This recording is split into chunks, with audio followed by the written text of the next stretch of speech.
British వారి పాలనలో 1935లో government of India act 1935 వచ్చింది. దాని కింద మొట్టమొదటిసారి భారతదేశంలో లెజిస్లేటివ్ అసెంబ్లీస్ శాసనసభలు ఏర్పడ్డాయి. తాతగారు ఆంధ్రప్రదేశ్ మొదటి లా మినిస్టర్. 250 చట్టాలు రూపకల్పనలో మీ పాత్ర ఉంది. 250 అంటే కొత్త చట్టాలు కాదు, కొన్ని పాత చట్టాలకి ఏమేం చేసి శ్రీరామచంద్రమూర్తి ప్రలోభపడ్డాడు సీతాదేవిని తెచ్చుకోవడంలో అన్న మాటకి న్యాయం లేదని శ్రీరామచంద్రమూర్తికి తెలిసి కూడా ఆమెను మళ్ళీ వాల్మీకి ఆశ్రమానికి వెళ్ళేట్టు చేస్తే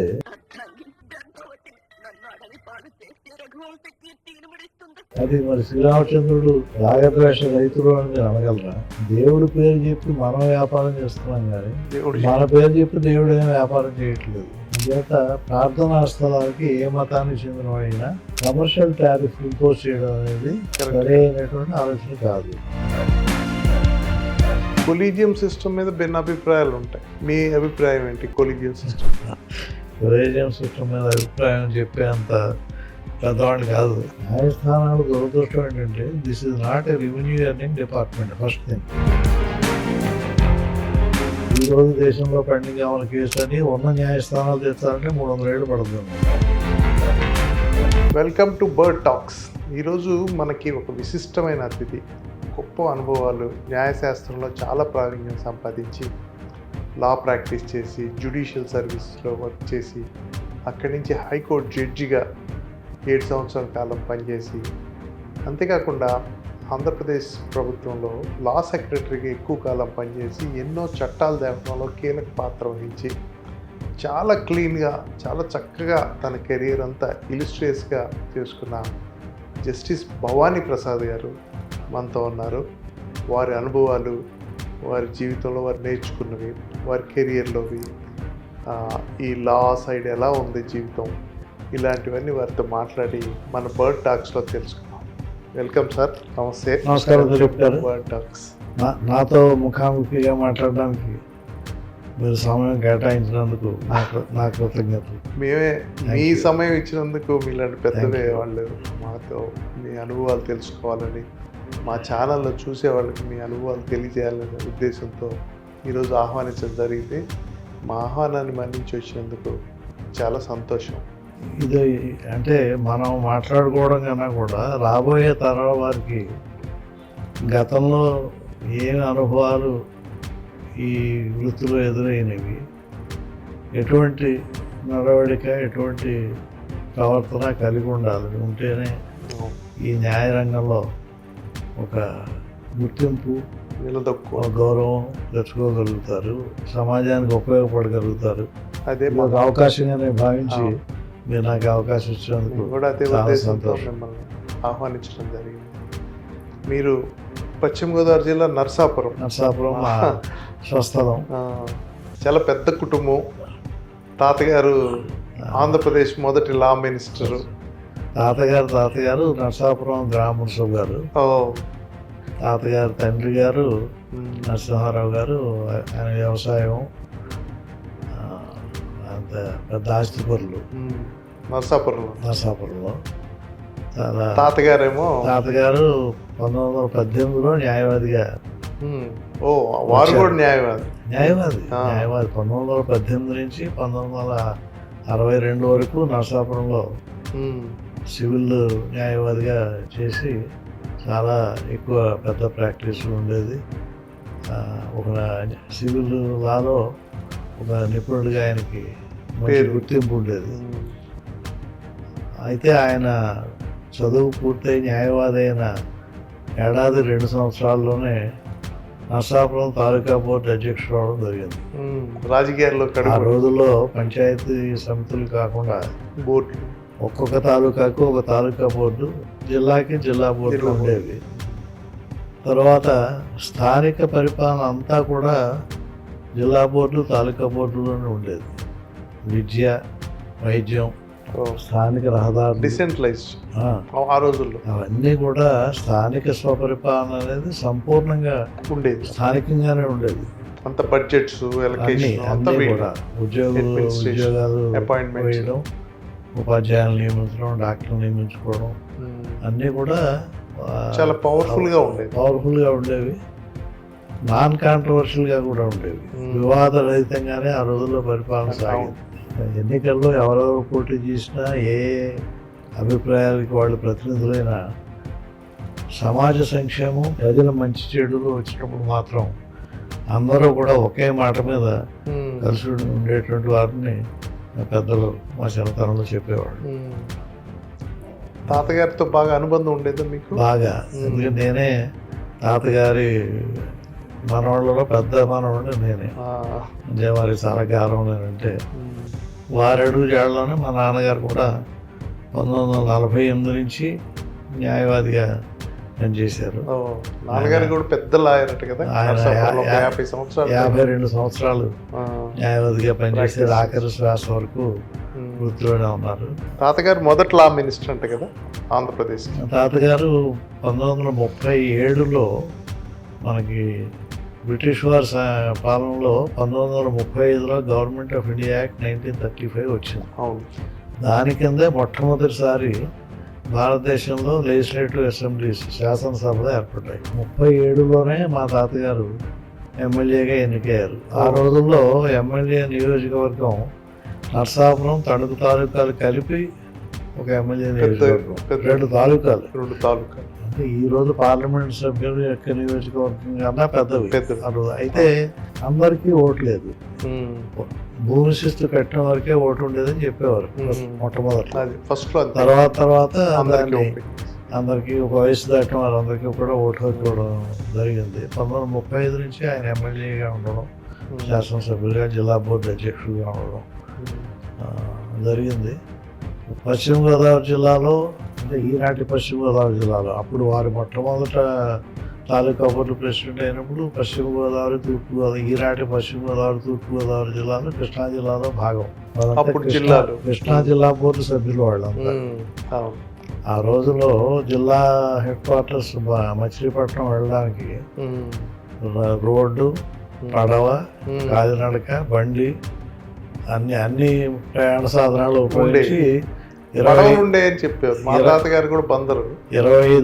మైళ్ళ దూరానికి ఒక రోజు పెట్టేది వెళ్ళడానికి. తర్వాత కృష్ణా జిల్లా నుంచి గోదావరి జిల్లాలో ప్రత్యేకంగా ఏర్పాటు చేయడం జరిగింది. ఇంకా పశ్చిమ గోదావరి జిల్లా బోర్డులో 5 టర్మ్స్ ఆయన జిల్లా బోర్డు ప్రెసిడెంట్ చేశారు. మధ్యలో కొన్ని సంవత్సరాలు నర్సాపురం జిల్లా బోర్డు కూడా విడదీశారు. ఏలూరు జిల్లా బోర్డు, నర్సాపురం జిల్లా బోర్డు ఒక 5 సంవత్సరాలు 6 సంవత్సరాలు విడిగా ఉండడం జరిగింది. 5 ఏళ్ళు కూడా నర్సాపురం జిల్లా బోర్డు అధ్యక్షులు మా తాతగారే. ఆంధ్రప్రదేశ్ రాష్ట్రం ఏర్పడిన తర్వాత 1/11/1956 నాడు ఉమ్మడి ఆంధ్రప్రదేశ్ రాష్ట్రానికి ఏర్పడిన మొట్టమొదటి మంత్రివర్గంలో courts, prisons, law, courts, prisons and endowments, 4 department, law, courts, prisons and endowments. అప్పుడు జైళ్ళు కూడా న్యాయశాఖ కింద ఉండేది. లా, కోర్ట్స్, ప్రిజన్స్ అండ్ ఎండోమెంట్స్, దేవాదాయ ధర్మాదాయ శాఖ కూడా మొట్టమొదటి మంత్రి ఆయన ఆంధ్రప్రదేశ్లో 56లో రావడం జరిగింది. ఒక రకంగా ఆనాడు చెప్పేవారు ఏంటంటే పెద్దలు, మా సామాజిక వర్గానికి చెందిన మొట్టమొదటి పూర్తికాలపు, అంటే ఎన్నికల ద్వారా వచ్చి పూర్తికాలానికి నియమితులైన మంత్రులు ఆయనే మొట్టమొదటి వారిని చెప్పేవారు. కాపుల్లో మొదటి అందులో అంటే పూర్వం సర్ కుర్మా వెంకటరెడ్డి గారు ఉమ్మడి మద్రాసు రాష్ట్రంలో ముఖ్యమంత్రి గాను, గవర్నర్ గాను కూడా పనిచేశారు. అప్పుడు లిమిటెడ్ పీరియడ్కి పనిచేశారు ఆయన. సర్ బిరుదం కూడా ఉంది, సర్ కుర్మా వెంకటరెడ్డి నాయుడు గారు, సర్ కేవీ రెడ్డి నాయుడు గారు. వారి కుమారులు కేవీ గోపాలస్వామి గారు ఆంధ్ర యూనివర్సిటీ రిజిస్ట్రార్గా మొత్తం ఆంధ్రదేశంలో ప్రసిద్ధులు.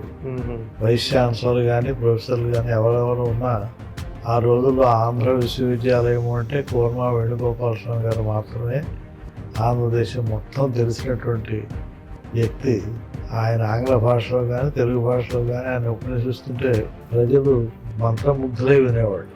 తెలుగు, ఇంగ్లీష్ భాషలో ప్రవేశం అంతగా లేని వాళ్ళు కూడా ఆ ఉపన్యాస రీతికి ముగ్ధులై వినేవాళ్ళు. వేణుగోపాలస్వామి గారు, కేవీ రెడ్డి నాయుడు గారు. తర్వాత పశ్చిమ గోదావరి జిల్లాలో బడేటి వెంకటరామనాయుడు గారు పెద్ద నాయకులు. బడేటి వెంకటరామనాయుడు గారు అంటే మన మహానటులు ఎస్వి రంగారావు గారి మేనమావ గారు మామగారు ఏలూరు. ఏలూరు బడేటి వెంకటరామరెడ్డి గారి తర్వాత వారి కన్నా కొద్దిగా వయసులో చిన్నవాళ్ళు మా తాతయ్య గారు వాళ్ళు వచ్చారు. అలాగే వచ్చారు. ఆ రోజుల్లో పశ్చిమ గోదావరి జిల్లాలో నాచు వెంకటరామయ్య గారు భీమవరం నుంచి, జవాది లక్ష్మణరెడ్డి గారు పెనుగొండ నుంచి, చీర్ల బ్రహ్మయ్య గారు ఏలూరు నుంచి, అలాగా పసల సూర్యచంద్రరావు గారు తాడేపల్లిగూడెం ప్రాంతం నుంచి అంతా హేమహేములు దిగ్గజాలు లాంటి వాళ్ళు శాసనసభ్యులుగా ఉండడం, ఆ జిల్లాకి ఉమ్మడి మద్రాసు అసెంబ్లీలో ఒక ప్రతిష్టాత్మకమైనటువంటి స్థానాన్ని వాళ్ళు ఏర్పరచడం జరిగింది. ఆ రోజు తర్వాత నాన్నగారు లా ప్రాక్టీస్. నాన్నగారు న్యాయవాదిగానే ఉన్నారు. నాన్నగారు రాజకీయాల్లో ప్రవేశించాలనే కోరిక ఉండేది కానీ సఫలం కాలేదు ఆయనకి. మీరు అంత పెద్ద కాంగ్రెస్ పార్టీ టికెట్ రాలేదు. పెద్ద ప్రాక్టీస్ అది కదా. మంచి ప్రాక్టీస్ ఉండేదండి మా నాన్నగారికి కూడా. ఆయన 9 సంవత్సరాలు అసిస్టెంట్గా ఉంటాడు, 6 సంవత్సరాలు దేవాదాయ ధర్మశాఖ ఎండోమెంట్స్ అడ్వకేటు, అలాగే 6 సంవత్సరాలు నరసాపురం మున్సిపాలిటీ, పాలకొల్లు మున్సిపాలిటీ, పశ్చిమ గోదావరి జిల్లా పరిషత్తు, మొగల్తూరు పంచాయతీ సమితి, వీటన్నిటికీ పబ్లిక్ సంస్థ అన్నిటికీ కూడా న్యాయవాదిగా ఉండేవారు. చాలా కాలం పనిచేశారు. మీరెందుకు జ్యుడిషియరీ అంటే మీరు కూడా లా కొన్నాళ్ళు ప్రాక్టీస్ చేశారు? నేను కూడా న్యాయవాదిగా ఉండడానికి ఇష్టపడ్డాను. న్యాయశాస్త్రం చదివాను, నరసాపురం వచ్చాను. అయితే ఆంధ్ర యూనివర్సిటీలో చదివారండి? ఆంధ్ర విశ్వవిద్యాలయం న్యాయ కళాశాలలో చదివాను. ఎడ్యుకేషన్ అంతా నరసాపురం? చదువు అంతా ఎస్ఎల్సీ వరకు నరసాపురం. పియూసీ ఆ రోజుల్లో ఆంధ్ర కళాశాల విజయవాడలో చదివాను. మళ్ళీ బిఎస్సి నరసాపురం పోయిన కళాశాలలో చదివాను. న్యాయశాస్త్రం బట్టి ఆంధ్ర యూనివర్సిటీ లా కాలేజీలో చదివాను. ప్రొఫెసర్ బిఎస్ మూర్తి గారు మా ప్రొఫెసర్ గారు. ప్రఖ్యాతి చెందిన న్యాయశాస్త్ర అధ్యాపకులు ఆ రోజుల్లో గుప్తేశ్వర్ గారు, శాస్త్రి గారు కాన్స్టిట్యూషన్ రాజ్యాంగం చెప్పేవారు, లక్ష్మణరావు గారు, రామచంద్రరావు గారు ఐపీసీ ట్రిబ్యునల్ అంతా చెప్పేవారు. మా ఉపాధ్యాయులు అందరూ కూడా రాష్ట్ర సరిహద్దులు దాటి పేరున్నటువంటి ఉపాధ్యాయులు ఆ రోజుల్లో కీర్తి ప్రతిష్టలు కలిగిన వారు. మేము చేరేటప్పటికి ఆయన లేరు. ప్రొఫెసర్ వెంకటరామన్ గారు అంతకుముందు ఆంధ్ర యూనివర్సిటీ న్యాయ కళాశాల ప్రిన్సిపాల్గా హిందూ ధర్మశాస్త్రం చెప్పడంలో ఆయన దేశం అంతా ప్రఖ్యాతి గడించినటువంటి ప్రొఫెసర్ ఆయన వెంకటరామన్ గారు. ఆంధ్ర యూనివర్సిటీ లా కాలేజీకి ముందు నుంచి కూడా ఒక విధమైన ప్రెస్టీజియస్ పొజిషన్ దేశంలో విద్యా సంస్థల్లో ఉండేది. మీ కాంటెంపరీస్ ఎవరు యూనివర్సిటీలో ఎవరైనా ఉన్నారా ప్రముఖులు? ఇప్పుడు ఆంధ్ర యూనివర్సిటీ నుంచి వెంకయ్యనాయుడు గారు. వెంకయ్యనాయుడు గారు నేను 68 నుంచి 71 లా చదివాను. వెంకయ్యనాయుడు గారు 71లో చేరారు. మీ జూనియర్. 71 to 74 చేశారు. వయసులో నాకన్నా కొద్దిగా పెద్దవారైనా లా చదివినప్పుడు మాకు జూనియర్. అలాగే మాదాస్ గంగాధరం గారిని తర్వాత శాసనమండలి సభ్యులుగా చేశారు. ఆయన ఒక సంవత్సరం జూనియర్. ఇంకా రామారావు గారిని హిందీ యూనివర్సిటీ హిందీ డిపార్ట్మెంట్ వారి గారి తమ్ముడు గారు. ఆయన తర్వాత అమెరికాలో ఐక్యరాజ్య సమితిలో చాలా పెద్ద ఉద్యోగాలు చేసి పెద్ద పేరు తెచ్చుకున్నారు. రాజశేఖర శర్మ గారిని మాతో చదివిన ఆయన బ్యాంకులో చాలా ఉన్నతమైన స్థానాలు పెట్టారు. చాలామంది వారి ఉద్యోగాల్లో బాగా కీర్తి గడించారు. మా సీనియర్స్ జూనియర్స్ మాతో చదివిన వాళ్ళు. మీరు జడ్జిగా వెళ్ళటానికి కారణం ఏమంటే నాకు 21 ఏళ్ళకి నేను న్యాయవాదిగా జాయిన్ అయ్యాను. అసలు నిజానికి నాకు న్యాయవాదిగా నేను చేరడానికి 9 నెలల వయసు తక్కువైంది. 21 ఏళ్ళు పూర్తి అయితే కానీ న్యాయవాదిగా ఎన్రోల్ చేసుకోకూడదు అడ్వకేట్స్ యాక్ట్ కింద. అంచేత లా పరీక్షలు అయిపోయి రిజల్ట్స్ వచ్చాక నేను ఒక 6 నెలల పైన ఖాళీగా ఉండి అప్పుడు ఎన్రోల్ అయ్యి నరసాపురంలో ప్రాక్టీస్ చేశాను. అయితే నాకు 3 సంవత్సరాల ప్రాక్టీస్ పూర్తి అయ్యే టైంలోనే ఈ ఉద్యోగాల నోటిఫికేషన్ పడింది. District municipal come first class magistrate పోస్టులకి నోటిఫికేషన్ పడింది. మా న్యాయవాద సంఘంలో ఉన్న సీనియర్లు అంతా కూడా నీకు క్వాలిఫికేషన్ ఉంది కదా, చిన్న వయసులో ఇది వస్తే నువ్వు హైకోర్టు జడ్జి వరకు వెళ్తావు, వెళ్ళిపో అని పెద్దలందరూ నన్ను గైడ్ చేసి పెర్సుయేట్ చేసి నేను అట్లా చేరారు. అప్లికేషన్ పెట్టించారు. ఆంధ్రప్రదేశ్ సర్వీస్ కమిషన్లో వారు జస్టిస్ ఓకా రామచంద్రరావు గారు ఆంధ్రప్రదేశ్ హైకోర్టు తరఫున సభ్యులుగా ఉండి సెలక్షన్లో వారు ఇంటర్వ్యూ చేసి సెలెక్ట్ చేశారు. ఇంకా ఒక్కసారి ఉద్యోగం వచ్చి 25 సంవత్సరాలకే ఉద్యోగం వచ్చిన తర్వాత నువ్వు వెళ్ళిపోవాలని చెప్పి అందరూ కూడా నా మనసులో పూర్తిగా అంగీకారం లేదు, అనంగీకారం లేదు. ఒక విధమైన వైవిధ్యంలో ఆలోచిస్తున్నప్పుడు లేదు నువ్వు వెళ్ళిపోతేనే మంచిదని అందరూ చెప్పడంతో నేను ఉద్యోగంలో 77 ఫిబ్రవరి నాటికి మా ట్రైనింగ్ పూర్తయింది. 76 ఆగస్టు నుంచి ఫిబ్రవరి వరకు 6 నెలలు తర్వాత ఉద్యోగంలో చేరాను. చాలా ప్రాంతాల్లో మ్యాజిస్ట్రేట్ గా చేసి మంచి చేశాను. మొట్టమొదటి చీరాల, రాజోలు, రేపల్లె, అమలాపురం, సిరిపూరు, హైదరాబాద్ ఈ ఊళ్ళలో డిస్ట్రిక్ట్ ప్రిన్సిపల్గా లేకపోతే ఫస్ట్ క్లాస్ మేజిస్ట్రేట్గా పనిచేశాను. తర్వాత హైదరాబాద్ నుంచి సబ్ జడ్జిగా ప్రమోషన్ ఇచ్చి సూర్యాపేట పనిచేశాను. మళ్ళీ హైదరాబాద్లో పనిచేశాను. సబ్ జడ్జిగా ఉండగానే ఆంధ్రప్రదేశ్ పోలీస్ అకాడమీ అప్పుడే కొత్తగా పెట్టారు పోలీసు ఉద్యోగులకు శిక్షణ కోసం. దానిలో న్యాయ విభాగానికి ఒక న్యాయాధికారి ఉంటే బాగుంటుందని ప్రభుత్వం వారు హైకోర్టు వారిని అడగడం, హైకోర్టు వారు నా పేరు పంపించడం. పోలీస్ అకాడమీలో 2 సంవత్సరాలు న్యాయ విభాగానికి నేను హెడ్గా ఉండి ట్రైనింగ్ శిక్షణ రాష్ట్రంలో పోలీసు అధికారులందరికీ ఇవ్వడం జరిగింది. అదే సమయంలో ఆంధ్రప్రదేశ్ జ్యుడిషియల్ అకాడమీ న్యాయాధికారులకు శిక్షణ ఇవ్వడానికి రాష్ట్ర జ్యుడిషియల్ అకాడమీ ఏర్పాటు కావడం, ఒక శిక్షణ రంగంలో అనుభవం ఉన్న న్యాయాధికారిని నేను ఒక్కడే కావడం, అప్పటికి పోలీస్ అకాడమీలో పనిచేయడం నా ఒక్కడికే ఆ శిక్షణ అనుభవం ఉంది కాబట్టి నన్ను ఆంధ్రప్రదేశ్ హైకోర్టు వారు అకాడమీ అడిషనల్ డైరెక్టర్గా నియమించి ఈ శిక్షణకి ఇన్ఛార్జిగా నన్ను పెట్టి మన జిల్లా జడ్జీలు, సబ్ జడ్జీలు, మేజిస్ట్రేట్స్, సర్వీస్లో ఉన్న వాళ్ళకి, కొత్తగా చేరే వాళ్ళకి అందరికీ కూడా శిక్షణ కార్యక్రమాలు ఏర్పాటు చేయించి 3.5 సంవత్సరాలు జ్యుడిషియల్ అకాడమీలో పనిచేశాను. అప్పటికి నాకు తెలిసి చాలా తక్కువ రాష్ట్రాల్లో మాత్రమే జ్యుడిషియల్ అకాడమీ ఉన్నాయి. ఉత్తరప్రదేశ్లో, ఆంధ్రప్రదేశ్లో కొన్ని మాత్రమే ఉన్నాయి. తర్వాత మన జ్యుడిషియల్ అకాడమీ నుంచి గుజరాత్లో, బెంగళూరులో, మెడ్రాస్లో ఈ అకాడమీ అన్నీ కూడా అందులో మన అనుభవాలు కూడా తీసుకుని, అంటే ఇప్పుడు ఏమైందంటే బెంగళూరులో జస్టిస్ పి వెంకటరామరెడ్డి గారు చీఫ్ జస్టిస్గా రావడం, మద్రాసులో జస్టిస్ సుభాష్ రెడ్డి గారు ప్రధాన న్యాయమూర్తిగా రావడం, వాళ్ళు అక్కడ ఇక్కడ మనకి కవర్ చేసి మన అనుభవాలు తెలుసుకుని దాన్ని బట్టి అక్కడ స్టార్ట్ చేయడం ఇంకా జరిగింది. ఇప్పుడు ఆల్మోస్ట్ ప్రతి రాష్ట్రంలో కూడా మన ఏపీ లా సెక్రటరీగా కూడా చేశారు మీ సేవలు. లా సెక్రటరీగా అంటే 90 రోజులు చంద్రబాబు గారు ముఖ్యమంత్రి 92 నుంచి 95 వరకు నేను జ్యుడిషియల్ అకాడమీలో ఉన్నానండి.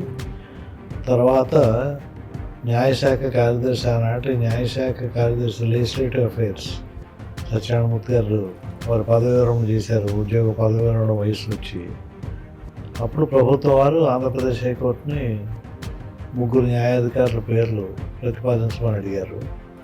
3లో నాది మొదటి పేరు. హైకోర్టు వారు పంపించిన 3 పేర్లో నాది మొదటి పేరు. అది అక్కడ ప్రభుత్వంలో కన్సల్టేషన్లో ఉండగానే ప్రభుత్వంలో మార్పు జరిగింది. అదే ఒక 2 నెలలు, దాదాపు 3 నెలలు పెండింగ్గా ఉంది అది ప్రభుత్వంలో. చంద్రబాబు గారు ప్రభుత్వం మార్పు జరిగి నారా చంద్రబాబు నాయుడు గారు సీఎం అయిన తర్వాత హైకోర్టు ప్రతిపాదన ప్రకారం మొట్టమొదటి అభ్యర్థిగా నేను ఉన్నాను కాబట్టి నన్ను లా సెక్రటరీగా అపాయింట్ చేశాను. 95 నుంచి 2001 వరకు 5 సంవత్సరాలు నాకు తెలిసి న్యాయశాఖ కార్యదర్శిగా డిప్యుటేషన్ పనిచేసిన దాంట్లో మ్యాక్సిమం పూర్వం మెడ్రాస్ నుంచి ఇప్పటి వరకు నాదే లాంగెస్ట్ టెన్యూర్ అని నా ఊహ. చాలా ఒక 250 చట్టాలు రూపకల్పనలో మీ పాత్ర ఉంది. 250 అంటే 250 కూడా కొత్త చట్టాలు కాదు, కొన్ని పాత చట్టాలకి అమెండ్మెంట్స్ చేయడం జరిగింది. చట్టాల్లో కొత్త వాటిలో ఏది బాగా చాలా ముఖ్యమైనవి చాలా ఉన్నాయండి. ఉదాహరణకి వాటర్ యూజర్స్ అసోసియేషన్స్ అనే కాన్సెప్ట్.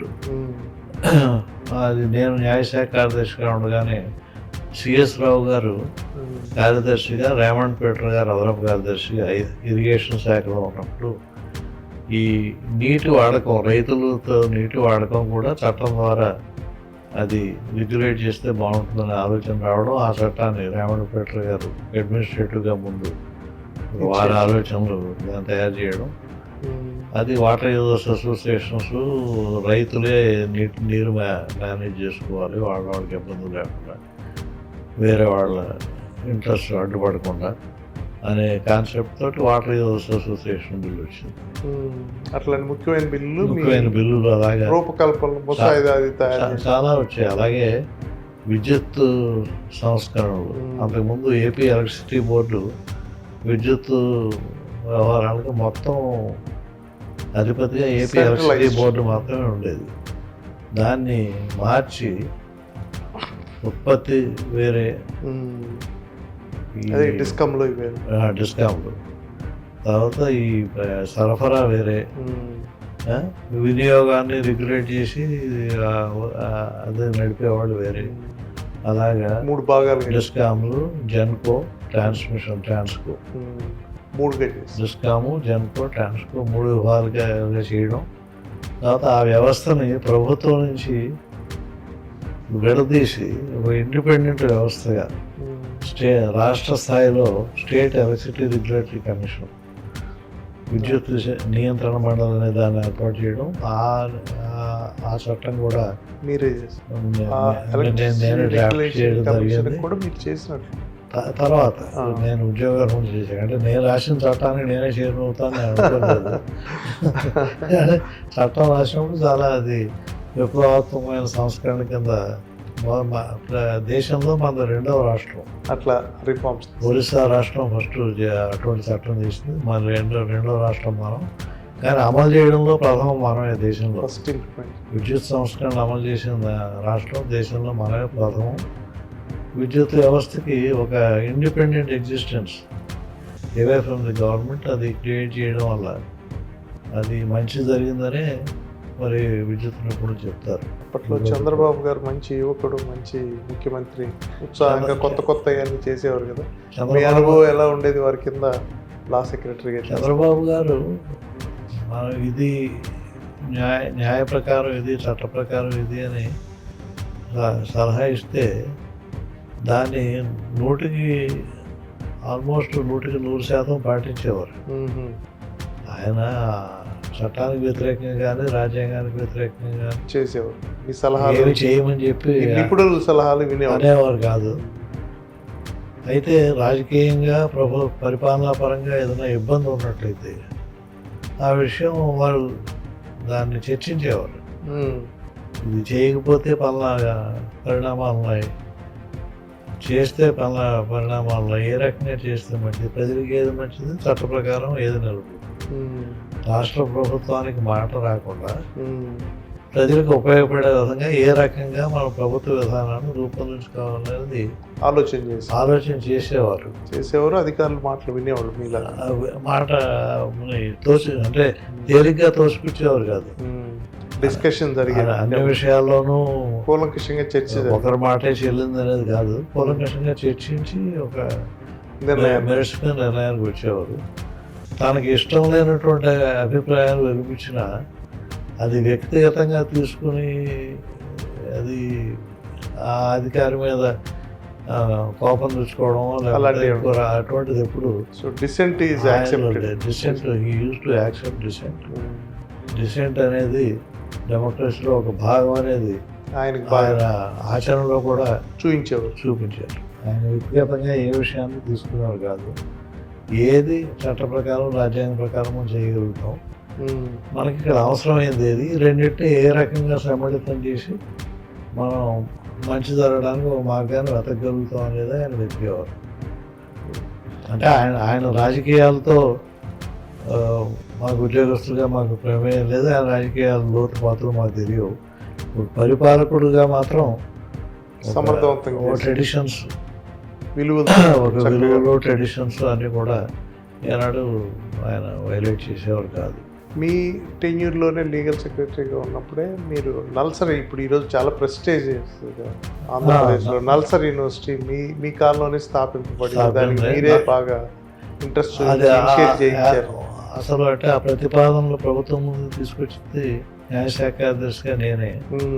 దాని సందర్భం ఏమిటంటే హైదరాబాదులో అఖిల భారత న్యాయశాఖ మంత్రులు న్యాయశాఖ కార్యదర్శుల సమావేశం ఏర్పాటు చేయడం జరిగింది. అంతకుముందు చండీగఢ్లో, కలకత్తాలో 2 చోట్ల జరిగింది. మూడో ఇది ప్లస్ మంది. అంతకు ముందు జరిగిన సమావేశాల్లో కొన్ని కార్యక్రమాలు ఆమోదించడం జరిగింది. ప్రతి రాష్ట్రంలో కూడా బెంగళూరు నేషనల్ లా స్కూల్ లాంటి లా కాలేజీలు స్థాపించి లా యూనివర్సిటీగా దాన్ని తయారు చేయాలి, స్టాండర్డ్స్ బాగా పెంచాలి అనేటువంటిది ఒక నిర్ణయం. ఏకగ్రీవంగా అన్ని రాష్ట్రాలు కలిసి తీసుకున్న నిర్ణయం. కానీ అప్పటికి ఎవరో స్టార్ట్ చేయలేదు. మన దగ్గర ఈ మీటింగ్ ప్రపోజల్ వచ్చేటప్పటికి ఇంకా ఎవరో మొదలు పెట్టలేదు. అప్పుడు ముఖ్యమంత్రి దగ్గరికి వెళ్ళి న్యాయశాఖ కార్యదర్శిగా నేను ఈ పాత రెజల్యూషన్స్ అన్ని చూపించి, ఇది మనం రాబోయే మీటింగ్లో ఆంధ్రప్రదేశ్ ప్రభుత్వం దీన్ని ప్రకటిస్తే బాగుంటుందని చెప్పడం, వారు అంగీకరించడం జరిగింది. ఈ నల్సార్ అనేటువంటి పేరు జస్టిస్ ఎంఎన్ రావు గారు ఆయన కాయిన్ చేశారు. ఆ రోజుల్లో సీనియర్ మోస్ట్ జడ్జి, రాజ్యాంగంలో చాలా అనుభవజ్ఞుల నిష్ణాతులైనటువంటి న్యాయమూర్తిగా పేరున్నారు. వారు సజెస్ట్ చేసిన పేరు ఇది, national academy of legal studies and research university. అలాగే ఆ 50 ఎకరాల స్థలం ఇవాళ షామీర్పేటలో పెట్టిన స్థలం, అంతకుముందు నేషనల్ జ్యుడిషియల్ అకాడమీ పెట్టడానికి కోట్ల విజయభాస్కర్ రెడ్డి గారు ముఖ్యమంత్రిగా ఉండగా రాష్ట్ర ప్రభుత్వం ప్రతిపాదించింది కేంద్ర ప్రభుత్వానికి, ఇక్కడ పెట్టమని. నేషనల్ జ్యుడిషియల్ అకాడమీ హైదరాబాద్లో పెట్టండి, మేము 50 ఎకరాలు ఇస్తాం. ఆ స్థలం అప్పటికి ప్రభుత్వ దేవాల ఖాళీగా ఉండడం, ముఖ్యమంత్రి గారు ఆమోదించడంతో ఈ అఖిల భారత సమావేశంలో ముఖ్యమంత్రి గారు ఈ విశ్వవిద్యాలయం, న్యాయ విశ్వవిద్యాలయం పెట్టడానికి ఆంధ్రప్రదేశ్ ప్రభుత్వం ఒక నిర్ణయం తీసుకుందని, స్థలాన్ని కూడా 50 ఎకరాలు ఏర్పాటు చేయడం జరిగిందని, దీన్ని వెంటనే మేము ఏర్పాటు చేస్తామని అనౌన్స్ చేయడం జరిగింది. తర్వాత ఆ మీటింగ్లోనే మొట్టమొదటిసారి న్యాయమూర్తులను కూడా ఆహ్వానించడం జరిగింది. అంతకు ముందు జరిగిన 2 సమావేశాలు న్యాయమూర్తులు రాలేదు. అప్పట్లో తెలుగువారు పిసి రావు గారు అఖిల భారత న్యాయ కార్యదర్శిగా ఉండేవారు. పిసి రావు గారు అనుమతి తీసుకుని చీఫ్ జస్టిస్ ఆఫ్ ఇండియా అప్పుడు మహమ్మదీ గారు, మన ఆంధ్రప్రదేశ్ హైకోర్టు ప్రధాన న్యాయమూర్తులు అందరినీ కూడా ఆ సమావేశానికి ఆహ్వానించి న్యాయ విభాగానికి కూడా న్యాయ పరిపాలనలో కూడా న్యాయం చెప్పడంలోనే కాదు, పరిపాలనలో కూడా భాగస్వామ్యం ఉన్నప్పుడే నిజమైన న్యాయం చేయగలుగుతాం అనే దాన్ని ఒక రుజువుగా మేము చేయడం జరిగింది. ఆ ఉదాహరణతో నల్సార్ యూనివర్సిటీ 1 సంవత్సరంలోనే దాని కార్యకలాపాలు మొదలుపెట్టడం, 3 సంవత్సరాల్లో పూర్తిగా దాని క్యాంపస్ 15 కోట్ల రూపాయలు, 3 ఏళ్ళు 15 కోట్ల రూపాయలు రాష్ట్ర ప్రభుత్వం ఇవ్వడం, మళ్ళీ చంద్రబాబు నాయుడు గారి చేతి మీదే దాన్ని ఇనాగ్రేట్ చేయడం, అప్పటి భారత ప్రధాన న్యాయమూర్తి యోగి రాణంతా ముఖ్య రావడం అంతా జరిగింది. ఇవాళ దేశంలో న్యాయ విద్యలో ప్రఖ్యాతిమైనటువంటి విద్యాలయాల్లో నల్సార్ యూనివర్సిటీ చాలా మొదటి వరుసలోనే ఉంటుంది. అది ఒక జీవితంలో చాలా మంచి సంతృప్తి చెందినటువంటి. మీకు లాయర్గా కన్నా ఈ జ్యుడిషియల్ సర్వీస్లో మ్యాజిస్ట్రేట్గా, సబ్ జడ్జిగా, డిస్ట్రిక్ట్ జడ్జిగా, హైకోర్టు ఎక్కడన్నా ఒత్తిడికి గురైన సందర్భాలు ఉన్నాయా? మరి నా తత్వం తెలుసో మళ్ళీ ఏదో ఏమిటో తెలియదు, కానీ నాకు ఏ రకమైన తీర్పుల గురించి కానీ ఉత్తర్వుల గురించి కానీ ఒత్తిళ్ళు ఎప్పుడు రాలేదు. మీరు ఎప్పుడు ఇబ్బంది పడ ఒత్తిళ్ళు రాలేదు. పూర్తిగా 100% ఎప్పుడు ఎవరు నాతో ఏమి నన్ను చెప్పలేదని అనలేను. అంటే నన్ను ఒత్తిడికి గురి చేసేంత స్థాయిలో ఎప్పుడు కూడా అటువంటిది జరగలేదు. ఎవరైనా నా దగ్గర విచారణలో ఉన్నటువంటి విషయాల గురించి ప్రస్తావిస్తే నేను ఒక సాక్ష్యాల్లో, కాగితాల్లో ఏముంటే అదే చేస్తానంటే నాకు కూడా ఏమీ స్వతంత్రం ఉండదు నా ఇష్టం వచ్చినట్టు చేయడానికి. ఓపెన్గా చెప్పి వారికే చెప్పి మీ మీ విషయం కనుక నిజంగా న్యాయసమ్మతం అయితే సాక్ష్యం ఉంటే మీరే నెగ్గుతారేమో తెలియదు, కానీ నేను మీరు నెగ్గుతారో ఓడతారో లేదా నేను ముందుగా చెప్పలేదని చెప్పేవాడిని. అయితే అత్యంత తెలివిగా చెప్పేవాళ్ళు కూడా ఉంటారు. అంటే కోర్టులో రాలేదు కానీ ఎలక్ట్రిసిటీ రెగ్యులేటరీ కమిషనర్గా ఒకసారి ఒక ఆయన వచ్చారు, చాలా పెద్ద ఆయన, పేర్లు చెప్పను. మీ సంగతి మాకు తెలుసండి, అందుకని మీరు ఎవరికి చెప్తే వారికి, అది విద్యా సంస్థ కానీ దేవాలయం కానీ ఏదైనా డొనేట్ చేస్తాం, మీరు ఎవరికి చెప్తే వారికి 2 కోట్లు డొనేట్ చేసేస్తాం, క్యాష్ పే చేస్తాం, మీరు కేసు మా తరఫున చేయండి. నేను క్షమించండి, కేసు ఒక తరఫున చేయడం అంటే నేను చెప్పే తీర్పులన్నీ సరైనవో కాదో నాకు తెలీదు, కానీ నాకు నా మనస్సాక్షికి సరైనటువంటి తీర్పులనే చెబుతాను, కానీ సరైనది అనుకున్న ఉత్తర్వులు ఇస్తాను, కానీ వేరే రకంగా నేను వాళ్ళంటే ఏ రకమైన తీర్పు నన్ను క్షమించండి అని చెప్పాను. ఉంటాయి ప్రయత్నాలు చేసిన సందర్భాలు ఉంటాయి, అయితే నన్ను ఒత్తిడి గురి చేసిన సందర్భాలు లేవు. నా నిర్ణయం నేనే తీసుకునేది కింద నుంచి పైదాకా. మీ తీర్పులు కానీ మీ నిర్ణయాలు కానీ అవి జరిగిపోయాక ఇప్పుడు తర్వాత ఏదైనా సమాచారం తెలుసుకొని కానీ, లేకపోతే ఇది నేను పూర్తిగా న్యాయం చేయలేకపోయాను అని కానీ ఒక రిగ్రెట్ కానీ అట్లాంటిది ఎప్పుడన్నా ఉందని అలాగే అంటే ఒకసారి ధర్మం వేరు న్యాయం వేరు, ఎవిడెన్స్లు ఉండవు, కొట్టేస్తుంటాము, లేకపోతే డైరెక్ట్ గా నాకు ఇప్పుడు రాలేదు, కానీ అటువంటి మనం నిజంగా న్యాయం చేస్తున్నాం అనేటువంటి మేము పడిన సందర్భాలు మెజిస్ట్రేట్ నుంచి హైకోర్టు జడ్జిగా అన్ని సందర్భాల్లోనూ అటువంటివి ఉంటాయి. ఉదాహరణకి ద్వితీయ వివాహం నేరం, ప్రథమ భార్య జీవించి ఉండగా ప్రథమ వివాహం అమల్లో ఉండగా ద్వితీయ వివాహం చేసుకోవడం నేరం. కానీ దాని మీద తీర్పులు ఏమిచ్చారు, మొదటి వివాహము రెండవ వివాహం కూడా శాస్త్రయుక్తంగా అన్ని ఆచారాలు అన్ని పూజలు అన్నీ పాటించి చేసుకుంటేనే రెండవ వివాహం ప్రథమ వివాహం అన్న ఇది వస్తుంది. కానీ సపోజ్ శాస్త్ర ప్రకారం ప్రథమ వివాహం జరగకపోయినా రెండవ వివాహం జరగకపోయినా సెకండ్ మ్యారేజ్ కింద లెక్క కుదరదని టెక్నికల్గా సాంకేతికంగా తీర్పులు ఉన్నాయి. ఇప్పుడు నా వివాహంలో ఏ మంత్రాలు చదివారో ఏ పూజలు చేశారో నాకు గుర్తులేదు, కానీ మేము న్యాయమూర్తిగా ఊహించేది ఏంటి, ఒక పల్లెటూరు నుంచి ఒక అమ్మాయి, విద్య లేనటువంటి అమ్మాయి, తన వివాహంలో శాస్త్ర ప్రకారం అన్ని జరిగాయో లేదో మాకు సాక్ష్యం చెప్పాలి. అది రిచువల్స్ జరిగాయో లేదో చెప్పాలి.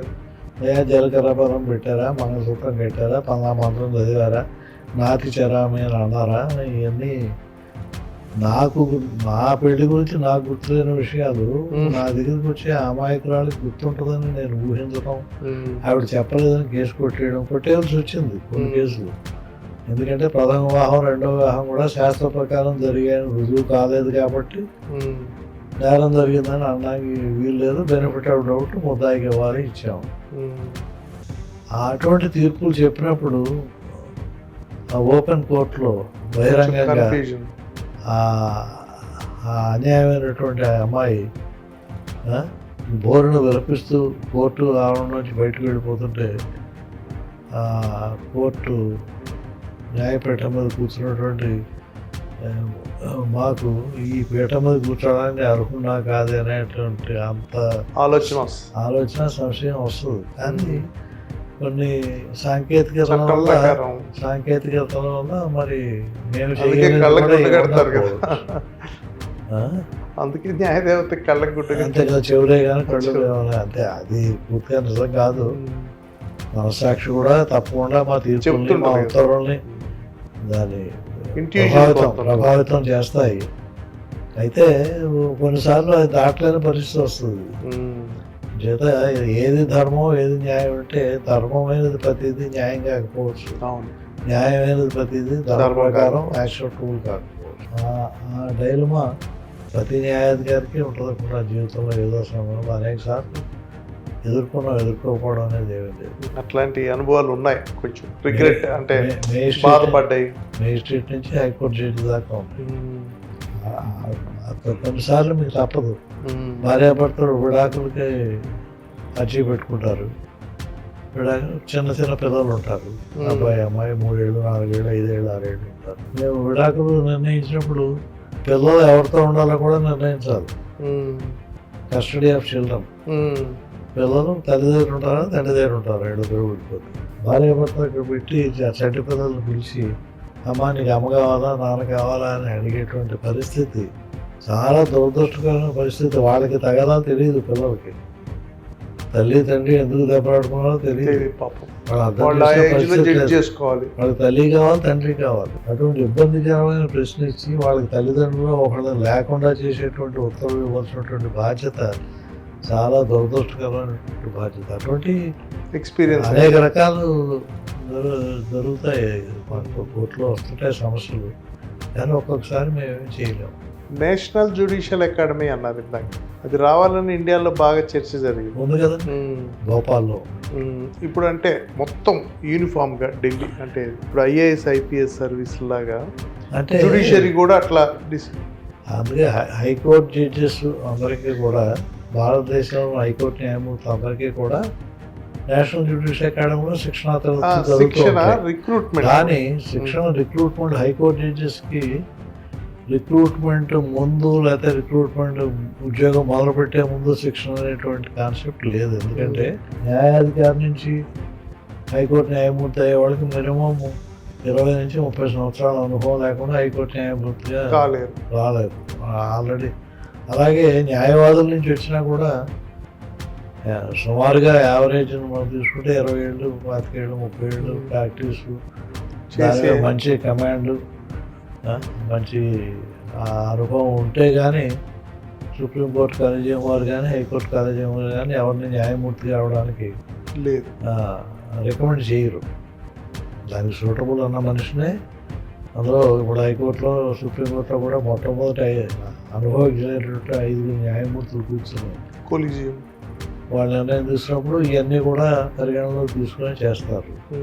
వాళ్ళకి బేసిక్ ట్రైనింగ్ అక్కర్లేదు, అంత అవసరం కాదు. ఎందుకంటే అదే రంగంలో వాళ్ళు కంటిన్యూస్గా ఎలైవ్గా ఉన్నారు కాబట్టి, 22 దశాబ్దాల పైన మినిమం ఉన్నారు కాబట్టి. అయితే ఈ ఇన్ సర్వీస్ ట్రైనింగ్ బట్టి ఒక్కసారి అవసరం, మధ్యలో కొత్త చట్టాలు ఇంటర్నేషనల్ అగ్రిమెంట్స్ వల్ల, లేకపోతే దేశంలో కూడా ఒక వ్యవస్థ నుంచి ఇంకో వ్యవస్థలోకి ప్రభుత్వం మారితే వారి విధానాలు ఉన్నటువంటి తేడా వలన కొత్త చట్టాలు చేసి కొత్త ప్రొసీజర్స్ తీసుకొచ్చినప్పుడు అప్పుడు హైకోర్టు న్యాయమూర్తులు కూడా దాని గురించి కొంచెం అవగాహన కల్పించడం, షార్ట్ టర్మ్ కోర్సెస్ 1 వారం 10 రోజులు ఒక ట్రైనింగ్ ప్రోగ్రాం పెట్టడం అనేది అవసరం అవుతుంది. కాబట్టి నేషనల్ జ్యుడిషియల్ అకాడమీ అటువంటి శిక్షణ అవసరాలన్నింటినీ కూడా తీరుస్తుంది, చాలా కాంపిటెంట్గా తీరుస్తున్నారు. ఫర్ ఎగ్జాంపుల్ మనకి ఆర్బిట్రేషన్ యాక్ట్ ఉంటే, ఆర్బిట్రేషన్ యాక్ట్ 1940 ఉండేది. 1996లో ఆర్బిట్రేషన్ యాక్ట్ కొత్తది వచ్చింది, ఆర్బిట్రేషన్ కన్సిలియేషన్. దేనికంటే ఇంటర్నేషనల్ కన్వెన్షన్స్ అగ్రిమెంట్స్ ప్రకారం మన దేశంలో ఆర్బిట్రేషన్ చట్టం కూడా ఉండాలనేది దాని బేసిస్గా కొత్త యాక్ట్ తీసుకొచ్చారు. ఆ మార్పులు ఏం జరిగాయి, ఏం చేయాలి, అది కొంచెం అవగాహన తీసుకురావడం అవసరం. ఓరియంటేషన్. కొలీజియం సిస్టమ్ మీద భిన్నాభిప్రాయాలు ఉంటాయి. ఈ మధ్య ఎక్కువ చర్చ జరిగింది, గవాయి గారి అభిప్రాయం కానీ కొలీజియం సిస్టంలో కొంత దాన్ని మార్చాలని ఒక వాదన బలోపేతం చేయాలి. మీ అభిప్రాయం ఏంటి కొలీజియం సిస్టమ్? కొలీజియం సిస్టమ్ మీద అభిప్రాయం చెప్పేంత పెద్దవాడిని కాదు అసలు. ఒక లీగల్ లేదు, ఒక వ్యక్తిగా ఒక సామాన్య భారతీయ పౌరుడిగా మనం ఆలోచిస్తే ఏ వ్యవస్థలోనైనా తరబడడానికి అవకాశం ఉంటాయి. చిన్న చిన్న ఫ్లాస్ ఉంటాయి.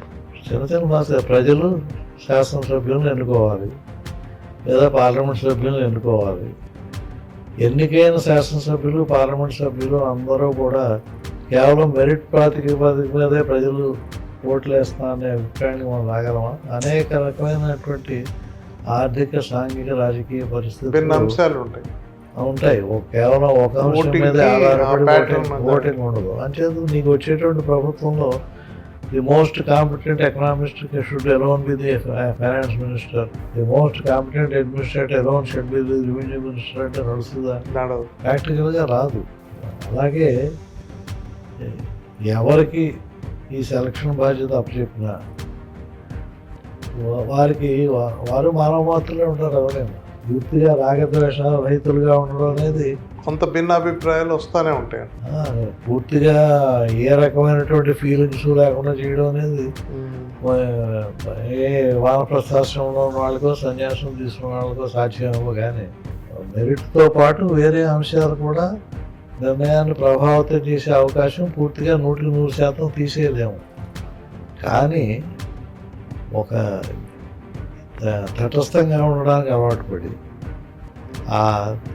ఇప్పుడు తాము ముందుకు వచ్చేటువంటి వ్యాజ్యాల్లో పార్టీలు ఎవరు, లీడర్లు ఎవరు, లేదా అందులో ఉన్నటువంటి తగాదా సబ్జెక్ట్ ఏంటి అనేది పట్టించుకోకుండా కేవలం మెరిట్స్ మీద చట్ట ప్రకారం రాజ్యాంగం ప్రకారం తీర్పులు ఇవ్వడానికి అలవాటు పడి 10 ఏళ్ళు 15 ఏళ్ళు 20 ఏళ్ళ నుంచి ఉన్న వాళ్ళు వాళ్ళే దారి తప్పితే వేరే వాళ్ళు దారి తప్పడం ఈ సిస్టమ్ తీసి ఇంకో సిస్టమ్ పెడితే ఎంతకైనా బాగుంటుంది అనేది కాదు. ఇన్ఫాక్ట్ జరిగింది ఏమిటి అంటే సుప్రీంకోర్టు జడ్జెస్ కేసెస్లో కూలంకషంగా చర్చించి ఉన్న వాటిలో ఇది బెటర్ మోడల్ అని చెప్పేది వాళ్ళు అడాప్ట్ చేయడం. డెమోక్రసీ మోడల్ అదే కదా. ఇన్ఫాక్ట్ సుప్రీంకోర్టే ఒక తీర్పులో ప్రత్యేకంగా ఇటువంటి సందర్భం వస్తే ప్రత్యేకంగా చెప్పారు, perfection can seldom be had in this imperfect world. ప్రపంచంలో ఏది కూడా 100% పర్ఫెక్షన్ కాదు. కరెక్ట్. అబ్సల్యూట్గా ఏది ఉండదు. అబ్సల్యూట్స్ అనేవి లేవు. రిలేటివిటీ. శ్రీరామచంద్రమూర్తి ఎవరో ఒక వీధిలో మనిషి రాముడు ప్రలోభపడ్డాడు సీతాదేవిని తెచ్చుకోవడంలో అన్న మాటకి న్యాయం లేదని శ్రీరామచంద్రమూర్తికి తెలిసి కూడా ఆమెను మళ్ళీ వాల్మీకి ఆశ్రమానికి వెళ్ళేట్టే చేస్తే అది మరి శ్రీరామచంద్రుడు రాగద్వేష రైతుడు అని మీరు అనగలరా? నేనన్న మాట కాదు. లవకుశ చిత్రం చాలామంది చూసుంటారు. అందులో అంజలిదేవి గారు సీతగా కాంతారావు గారిని లక్ష్మణుడిగా ప్రశ్న అడుగుతున్నాడు, నిన్ను చూడాలని పాతివ్రత్యాన్ని రుజువుకి చేసుకున్న దాన్ని, రాముడు తప్ప ఇంకో లోకం ఎరగని దాన్ని నన్ను అడవికి పంపితే లోకం హర్షిస్తుందని ఆయన అడుగుతుంది. ఆ ప్రశ్నకి సమాధానం శ్రీరామచంద్రమూర్తి దగ్గర కూడా ఉందని అనుకో. అలాగే దానికి ముందు సీతాదేవిని అడవికి పంపుకుని సత్యనారాయణ గారు శ్రీరాముడు సోదరులో ఒకరుగా నడుస్తారు. ఆయన అడుగుతారు, అన్నయ్య ఇప్పుడు నాకు అర్థమైంది, నువ్వు కీర్తికాంక్ష తప్ప నీకు న్యాయం ఎక్కడా లేదు. నీ కీర్తి కోసం నువ్వు సీతాదేవిని వదిలి అడవికి పంపిస్తున్నావు. లక్ష్మణుడు పద్యం పాడతాడు, మీకు గుర్తుండటం, ఏ మహనీయ సాధ్వి జగదేక పవిత్రత బ్రహ్మ రుద్ర సుత్రాములు హవ్యవాహనుడు ప్రస్తుతి చేసిరో అట్టి మహిళా శిరోమణి సీతను నువ్వు అడిగి పంపుతావా, ఏ న్యాయం మీద అని అడుగుతాడు. There are no absolutes in this world. Only thing is an attempt at perfection. Judiciary ఈ మధ్య కార్యనిర్వహణ వాళ్ళు లేకపోతే శాసనాలు చేస్తుంది. జ్యుడిషియల్ యాక్టివిజం జడ్జిమెంట్లు చెప్పడం కన్నా చట్టాలు చేసేస్తుంది కోర్టులోనే. మీరు ఇలా చేయండి, మీరు ఇది చేయండి అని. కొంత జ్యుడిషియల్ యాక్టివిజం ఇండియన్ జ్యుడిషియరీలో ఒక ప్రాపప్ అయింది అని ఒక విమర్శ ఉంది. మీరేమంటారు? హైకోర్టు జ్యుడిషియల్ యాక్టివిజం అనే దాన్ని మిస్అండర్స్టాండ్ చేసుకుంటున్నారని నా అభిప్రాయం. మీరు జ్యుడిషియల్ యాక్టివిజం పేరిట వచ్చినటువంటి తీర్పులను అన్నింటినీ కూడా పరిశీలించండి.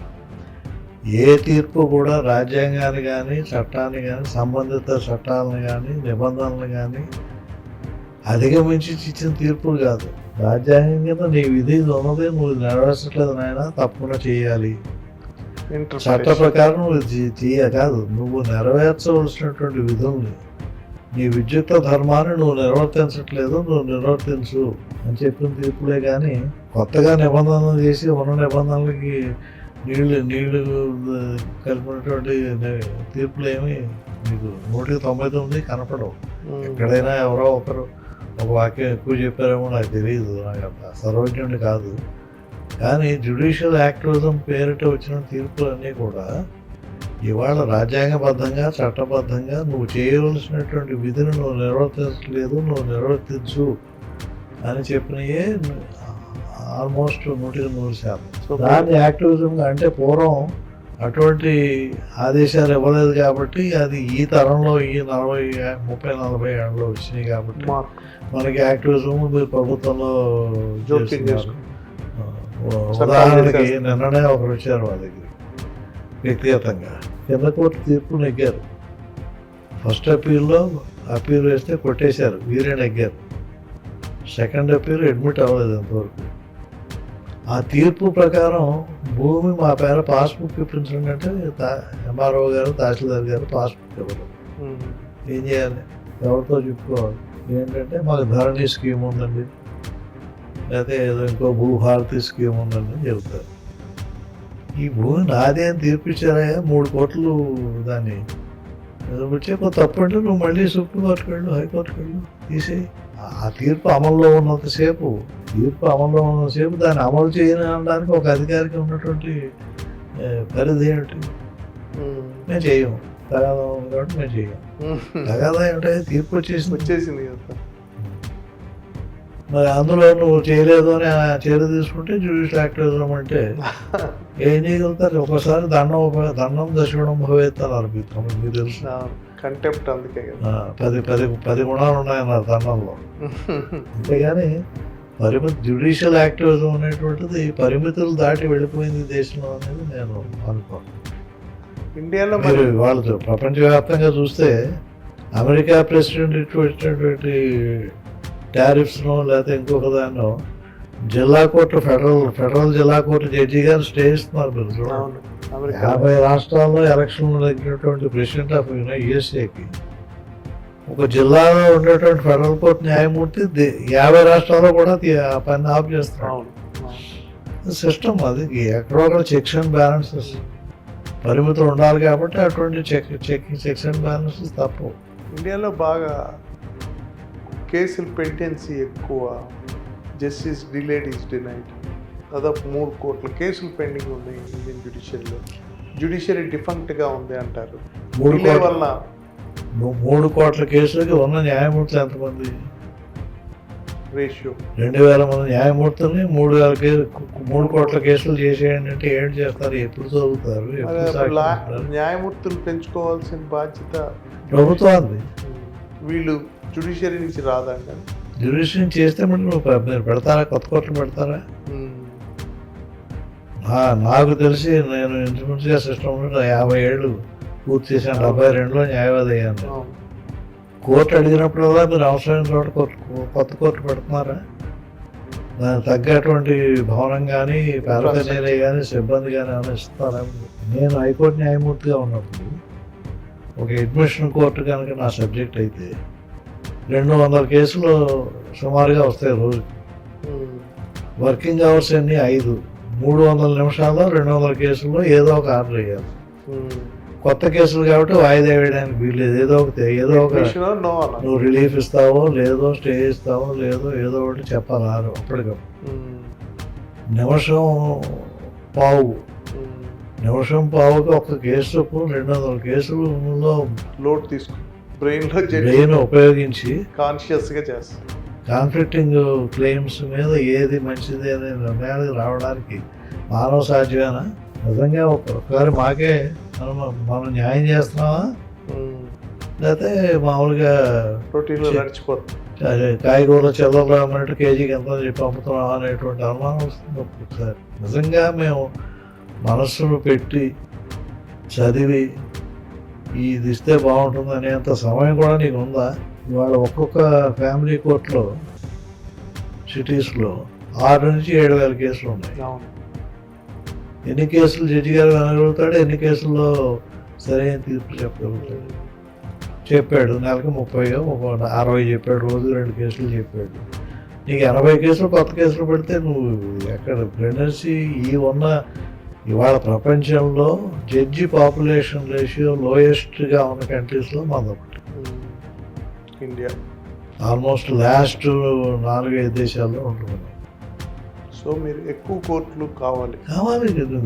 ఉన్న లిటిగేషన్ బట్టి, ఉన్న తగాదాలను బట్టి, ఉన్న దీన్ని బట్టి దానికి తగ్గది అనుకున్నాను.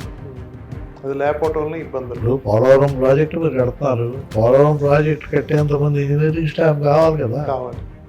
ఓ ఎగ్జిక్యూటివ్ ఇంజనీర్ వేసి ఒక సంస్థానం అప్ చెప్తే ఆయన కట్టేస్తాడు ఆ పొలం, లేకపోతే ఒక స్టీల్ ప్లాంట్ కట్టాలి, ఒక సూపర్ ఇంజనీర్ వేసేస్తే కట్టేస్తాడా?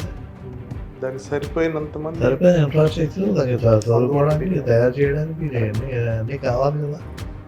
మరి వాటికి అవసరమైన మనుషులు కోర్టుకి అవసరం లేదు మీరు ఎందుకు అనుకుంటారు? న్యాయస్థానాలు దురదృష్టం ఏంటంటే this is not a revenue earning department. First thing, ప్రభుత్వానికి ఆదాయం తెచ్చిపెట్టేటువంటి శాఖ కాదు. రెండు, ఎవరికి రాజకీయ ప్రయోజనానికి కూర్చేటువంటి శాఖ కాదు. ఈ శాఖ మీద మనం కాన్సన్ట్రేట్ చేయాలనేటువంటిది ఏ రాజకీయ పక్షానికి కానీ ఏ ప్రభుత్వానికి కానీ అవసరం లేదు. కోర్టు ఎలా పనిచేసినా వారి రాజకీయం వాళ్ళు నడుస్తారు. అలాగే పరిపాలనాధికారులు కూడా ఇంట్లో ఎన్ని తక్కువ కోట్లు ఉంటే అంత రోజు ఈ సమాధానం చెప్పవలసిన అగత్యం తగ్గుతుంది. కోట్లు ఎక్కువై నువ్వు ఇది ఎలా ఎందుకు చేసావు అలా ఎందుకు చేసావు అని అడిగేది కోర్టే కదా. ఒక అధికారం నీకు చేతిలో ఉన్నటువంటి దాన్ని సరిగ్గా నువ్వు వినియోగించలేదని అడిగేవాడు కోర్టు అప్పుడే. కోర్టులు ఎక్కువైతే నువ్వు ఎక్కువ మందికి సమాధానం చెప్పాల్సి ఉంటుంది. అంచేత వ్యవస్థలో మిగతా వారి ఎవ్వరికీ కూడా న్యాయస్థానాల సంఖ్య పెంచడానికి కానీ ఎక్కువ మంది న్యాయమూర్తిని తెచ్చి నెత్తిలో పెట్టుకోవడానికి కానీ ఇష్టం ఉండదు. అది మానవ సహజం. నువ్వు 3.5 లక్షల, ఇప్పుడు మేము హైకోర్టు జడ్జి అని నేను పనిచేసే రోజుల్లో 3.5 లక్షల కేసులు పెండింగ్, 30 మంది జడ్జీలు. ఎప్పటికీ ఒక్కొక్క జడ్జి 30-40 వేల కేసులు చెప్పగలరా? 24 గంటలు ఆ పని మీద. ఇప్పుడు మేము చాలామంది అంటూ ఉంటారు వీళ్ళకి వేసవి సెలవులు, దసరా సెలవులు, సంక్రాంతి సెలవులు ఎందుకు? ఆ నెల రోజులు, నెల 15 రోజులు కూడా లేకపోతే జడ్జీలు అందరూ మానసిక చికిత్సకు వెళ్ళాలి. మెదడుకు కూడా ఒక లిమిట్ ఉంటుంది కదా. రోజు పొద్దున్న లేచి జడ్జిమెంట్ చెప్పుకోవాలి, కోర్టుకు వచ్చి 5 గంటలకు పని చేయాలి, మళ్ళీ ఇంటికి వచ్చి చదువుకుంటే కానీ మర్నాడు పొద్దున్న నువ్వు జడ్జిమెంట్ చెప్పలేవు. అంటే 5 రోజులు 6 పెద్ద కేసులుంటే శనివారం ఆదివారం చెప్పుకోవాలి. ఆ మధ్యలో 2 నెలలకు 3 నెలలకు ఒకసారి ఒక వారం అయినా గ్యాప్ లేకపోతే నువ్వు మానసికంగా లేకపోతే భౌతికంగా తట్టుకోగలవా? జడ్జీలు అన్ని సదుపాయాలు అనుభవిస్తున్నారనేది కొంతవరకు నిజం కావచ్చు. జడ్జీలకి మర్యాద ఇస్తున్నారు, లేకపోతే పూర్వం కార్లు లేవు కార్లు ఇచ్చారు, మంగళాలు ఇచ్చారు, అది చేస్తున్నారు కాబట్టి సదుపాయాలు కల్పిస్తున్నారనే దాంట్లో ఇది లేదు. కానీ జడ్జీల సంఖ్య, ఈ దేశంలో జరిగేటువంటి తగాదాల సంఖ్య, నేరాల సంఖ్యతో సరిపోతున్నట్టుగా ఉందా? ఇన్ని తగాదాలని ఈ ఉన్న న్యాయస్థానంలో జడ్జిలు తీర్చగలరా? తీర్చితే అన్నాడు మృతదేవాడు కాపులో చదువుతున్నాం కదా. ఇవన్నీ ఈ రోజు దేశంలో పెండింగ్ ఉన్న కేసులని ఉన్న న్యాయస్థానాలు తీర్చాలంటే 300 ఏళ్ళు పడుతుంది. ఇప్పుడు ఎగ్జిస్టింగ్ సిస్టమ్ తర్వాత నీ ప్రొసీజర్స్ మనం బ్రిటిష్ ప్రొసీజర్ అడాప్ట్ చేసుకున్నాం. ఆ టెక్నికాలిటీస్ అన్ని సాంకేతికలు అన్నీ అడాప్ట్ చేసుకున్నాం. నేచురల్ లాస్ అన్ని ఆ పద్ధతిలో మన సమాజానికి మన అలవాట్లుగా వాటికి వదిలేసాం. అంటే ఆ విచారణ 1 రోజు 2 రోజులు పూర్తి అవ్వమంటే ఆ సిస్టమ్ ప్రకారం అవ్వదు. మన విలేజ్లో పెద్దలు పంచాయతీ పెట్టి తేల్చేసినట్టుగా కాదు. పూర్వం ఏముండేది? క్యాస్ట్ పంచాయతీ, కుల పంచాయతీలు ఉండేవి, లేకపోతే గ్రామ సభలు ఉండేవి, గ్రామ పంచాయతీలు ఉండేవి. అక్కడికక్కడే ఏదో అబద్ధం తెలుసుకునేవాడు. వాళ్ళది నీకు కోర్టులో చేయడానికి నీకు అధికారం లేదు. నువ్వు ప్రతి మాట రాసుకోవాలి, ప్రతి కాగితం చదవాలి, ప్రతి ఆర్గ్యుమెంట్ ఇవ్వాలి, సమాధానం. దాని పరిష్కారం ఏంటంటే న్యాయ వ్యవస్థని బలపరచడం, ఎక్కువ పెంచాలి. నెంబర్స్ కావాలి, ఇన్ఫ్రాస్ట్రక్చర్ కావాలి. లీగల్ జ్యుడిషియల్ సర్వీసెస్ నుంచి వచ్చిన వాళ్ళు, బెంచ్ నుంచి వచ్చిన జడ్జెస్, వీళ్ళ మధ్య జ్యుడిషియల్ సర్వీస్ నుంచి వచ్చిన వాళ్ళు ఎఫిషియెంట్గా ఉంటారు, కొంత శాంక్టిటీ మెయింటైన్ చేస్తారు అని ఉంటుంది. సరైన అభిప్రాయం కాదు. అది వ్యక్తి క్యారెక్టర్ని బట్టి, వ్యక్తిత్వం మోరల్ స్ట్రెంగ్త్ని బట్టి ఉంటుంది. కానీ ఎక్కడి నుంచి వచ్చాడో దాన్ని బట్టి ఉండదు. అంటే బెంచ్లో అంటే ప్రాక్టీస్ చేసి అలవాటు అయిపోయింది. మీరు పరిశీలించినట్టయితే న్యాయస్థానాలనే కదా ఎక్కడైనా పలాయన అవినీతిపడు, పలాయన నీతిపడు, పలాయన క్యాస్ట్ ఫీలింగ్ ఎక్కువ, పలాయన లేదు.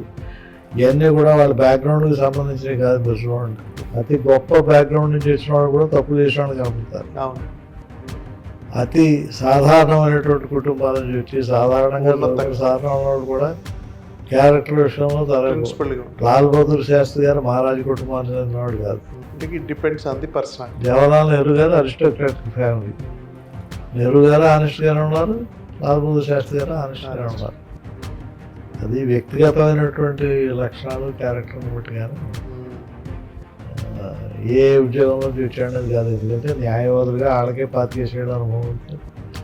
ఈ జ్యుడిషియల్ ఆఫీసర్ చేసిన వాడు కూడా మినిమం ఒక 20 ఏళ్ళు 25 ఏళ్ళు అనుభవం ఉంటే కానీ హైకోర్టు దాకా రారు. మీకు బాగా మీ కెరియర్లో మీకు చాలా ఇలిస్ట్రియస్ కెరియర్ 70s నుంచి జ్యుడిషియరీతో మేకమై డిఫరెంట్ చేశారు కదా, మీకు మొత్తం కెరియర్లో బాగా సంతృప్తినిచ్చిన అంశాలు ఏంటి? చెప్పలేము. ప్రతిరోజు సంతృప్తి అసంతృప్తి రెండు ఉంటాయి. బాగా అంటే ఏదైనా మంచి కొన్ని అంటే ఉదాహరణకి అంటే అదొక్కటే నాకు సంతృప్తి కాదు. కొన్ని ఎక్కువ ఎలక్ట్రిసిటీ రెగ్యులేటరీ కమిషన్ చైర్మన్ చేశాను. చేసినప్పుడు ఈ విద్యుత్ ఛార్జీలు వసూలు చేయడంలో విచిత్రమైన విషయాన్ని చూశాను. రిలీజియస్ ప్లేసెస్ ఆఫ్ వర్షిప్, ప్రార్థనా స్థలాలు చూస్తే అన్ని మతాలు ఇచ్చిందని కూడా కమర్షియల్ టారిఫ్ వసూలు చేస్తున్నారు. వ్యాపార సంస్థల దగ్గర ఏ టారిఫ్ వసూలు చేస్తారో అది రిలీజియస్ దేవుడి దగ్గర కూడా అదే వసూలు చేస్తున్నారు. నేను ఆ tariffs next year tariffs fix చేసినప్పుడు నా ఆలోచన ఏం రాశానంటే, దేవుడి పేరు చెప్పి మనం వ్యాపారం చేస్తున్నాం కానీ మన పేరు చెప్పి దేవుడు ఏం వ్యాపారం చేయట్లేదు. అంచేత ప్రార్థనా స్థలాలకి ఏ మతానికి చెందినవైనా కమర్షియల్ టారిఫ్ ఇంపోజ్ చేయడం అనేది సరైనటువంటి ఆలోచన కాదు. నేను ప్రాక్టికల్గా కూడా సరైన ఆలోచన ఎందుకు కాదు అంటే, అతి చిన్న గ్రామాల్లో కూడా ఒక ఆంజనేయ స్వామి గుడో, ఒక శ్రీరాముల వారి గుడో, ఒక చిన్న చర్చో చిన్న మాస్కో ఏదో ప్రతి ఊళ్ళో ఉంది. ఆ గుళ్ళలో, ఆ మాస్కుల్లో, ఆ చర్చిల్లో అది చూడడానికి ఒక అర్చకుడిని పెట్టుకోవడానికి కూడా గ్రామాల్లో డబ్బు లేదు. ఒక అర్చకుడికి జీతం ఇచ్చి గుడిలో పెట్టుకునే స్థితి కూడా చాలా గ్రామాల్లో లేదు. ఆ గుడిలో దీపం వెలిగించాలి, ఒక అర్చకుడు కావాలి, దానికే కింద మీద పడుతుంటే నువ్వు కమర్షియల్ టారిఫ్ వసూలు చేసి నువ్వు దైవ ఆరాధనకి నువ్వు ఒక ఆటంకం కలిగిస్తావు. It is not either just or reasonable or legal. Tariff అనేది నాట్ ఏ పనిష్మెంట్. కరెక్ట్ చేశారంటే చేసి మేమేం చేసామంటే డొమెస్టిక్ సర్వీసెస్కి ఏ ఛార్జెస్ వసూలు చేస్తున్నారో ఆ ఛార్జీలే వసూలు చేయాలి. ఆ కేటగిరీ కింద తీసుకురావాలి. ఆల్ రిలీజియస్ ప్లేసెస్ అని మార్చాము. నేను అనుకుంటాను ఇప్పటి వరకు అదే అది. ఒక్క తిరుమల తిరుపతి దేవస్థానానికి తర్వాత ఎప్పుడో వారు అక్కడ సిబ్బంది చెప్పారు, సంవత్సరానికి 100 కోట్ల రూపాయలు వేరే పనులకు ఉపయోగించడానికి వాళ్ళకి మిగిలింది అవకాశం అంతే కదా. ఎందుకంటే ఒక 100-150 టెంపుల్స్ అటాచ్ టు టీటీడీ ఉన్నాయి కదా, సప్లిమెంటరీ టెంపుల్స్ ఉన్నాయి. తర్వాత ప్లేసెస్, ఈ హాస్టల్స్, కాటేజీలు అన్నీ 7 కొండల మీద ఎంత కరెంట్ అవుతుందో ఏమవుతుందో. వాళ్ళు 100 కోట్లు దేనికి వాడతారు? మళ్ళీ సమాజానికి ఉపయోగపడే కార్యక్రమాలుగా వాడతారు, not for commerce. either for providing facilities to the pilgrims or for providing more amenities in the temples. దానికే వాడతారు. అలాగా కొంత జనానికి ఉపయోగపడే పని చేయగలిగాను అని అనిపించింది. అదొకటి. అలాగే విద్యుత్ ప్రమాదాలు జరిగితే, విద్యుత్ ప్రమాదాల్లో ప్రాణాలు పోయినా లేకపోతే గాయాలు తగిలిన, కొన్నిట్లో ఏదైనా అవయవాలు కూడా పోవచ్చు గాయాలు పెద్ద అయితే, నష్టపరిహారం ఇవ్వడం అనేటువంటిది లేదు అంతకు ముందు. అంటే దానికి సంబంధించినటువంటి రెగ్యులేషను, ప్రొసీజర్ ఏమీ లేదు. మొట్టమొదటిసారిగా మేము ఒక రెగ్యులేషన్ చేసి exercise statutory power to make regulations. Commission made A regulation. చనిపోతే తప్పు ఎవరిది అన్నది లేకుండా, విద్యుత్ ప్రమాదంలో ఒక వ్యక్తి చనిపోతే ప్రమాదంగా భావించి తప్పు ఎవరిదైనా 5 లక్షల రూపాయలు నష్టపరిహారం మినిమం ఇవ్వాలి. సరే, తర్వాత ఇంకా ఎక్కువ తక్కువ అనేది ఆ వ్యక్తి వయసు ఎంత బాధ్యతలు ఉన్నాయి. మినిమం అయితే 5 lakhs. మినిమం అయితే 5 lakhs చేయాలి. అలాగే గాయం తగిలినప్పుడు లేకపోతే ఏదైనా అవయవాలు దెబ్బతిన్నప్పుడు దానికి కూడా ప్రపోర్షనేట్గా నష్టపరిహారం పర్సంటేజ్ ఆఫ్ డిజేబిలిటీని బట్టి, timing of the period of డిజేబిలిటీని బట్టి మేము నష్టపరిహారం ఇవ్వాలని పెట్టాము. అది కూడా ఇంతవరకు నిలబడే ఉందని మీకు న్యాయస్థానాల్లో బాగా కూడా సంతృప్తి నిలబడి ఇచ్చాయి. అది ఎంతో సంతృప్తి ఇచ్చాయి. ఉదాహరణకు రేపలలో ఒక అతి పేద కుటుంబం చెప్పాలంటే అరెకరం పావు ఎకరం ఉన్న కుటుంబం, వాళ్ళు ఉన్న అరెకరం అమ్మేసి 4 గేదెలు కొనుక్కున్నారు రేపల తాలూకాలో గ్రామంలో. ఆ 4 గేదెల మీద ఎలక్ట్రిక్ వైర్ పడింది, లైవ్ ఎలక్ట్రిక్ వైర్, చనిపోయింది. 4 చచ్చిపోయాయి. అదృష్టం ఏంటంటే నేను రెగ్యులేషన్ పెట్టిన తర్వాత జరిగింది యాక్సిడెంట్. అది ఫస్ట్ మంత్లోనే. ఒక నెల ముందు యాక్సిడెంట్ జరిగి ఉంటే వాడికి పైసలు కూడా వచ్చేది, అడుగుతున్నారు వాళ్ళు. ఏమి లేదు, ఇంకొక సోర్స్ లేదు వాళ్ళు. మనం కాంపన్సేషన్ వచ్చింది 450,000 2 లక్షలు అంతా ఇచ్చారు. కనీసమైన బతుకుదారు కంటిన్యూ చేసుకోవడానికి అవకాశం ఉంది. అటువంటి విన్నప్పుడు మంచి కాంట్రిబ్యూట్ చేసాం. రెండు 42 ఏళ్ల ఉద్యోగంలో సంతృప్తి అసంతృప్తి రెండు పార్ట్ ఆఫ్ ఇట్. నేను అంటే అన్ని విషయాలు కూడా చాలా గొప్పగా చేశాను నేను చెప్పలేను, అలాంటి పాడు చేశాను నేను. చివరిగా ఈ లీగల్ ప్రొఫెషన్లో కొత్తగా వచ్చేవాళ్ళకి కానీ, ఈ కెరియర్ తీసుకునే వాళ్ళకి కానీ, లీగల్ ప్రొఫెషన్ మీరు ఇచ్చే సందేశం ఏం లేదండి, basic thing which every person entering into legal profession, either as a student or as a lawyer or as a judicial officer or as staff member, ఏ కెపాసిటీలో నువ్వు న్యాయ వ్యవస్థలోకి వచ్చినా బేసిక్ డ్యూటీ నీది న్యాయం చేయడం అనేది గుర్తుపెట్టుకోవాలి. ఇది ధనం సంపాదించాలంటే ఇది వ్యవస్థ కాదు. ఆర్థికంగా చాలా బలపడాలి, విపరీతంగా సంపాదించాలి, లేకపోతే ఇంకా విద్య అంటే దానికి తగిన వ్యవస్థ న్యాయ వ్యవస్థ కాదు. నువ్వు వ్యాపారం చేయి, కొత్త ఇండస్ట్రీ పెట్టు, ఇది ఇంకో రకమైన ఇన్నోవేషన్, కొత్త వస్తువు కొనుక్కో, దానికి పేటెంట్ నీదైతే ఆ పేటెంట్ మీద కోట్లు కావచ్చు.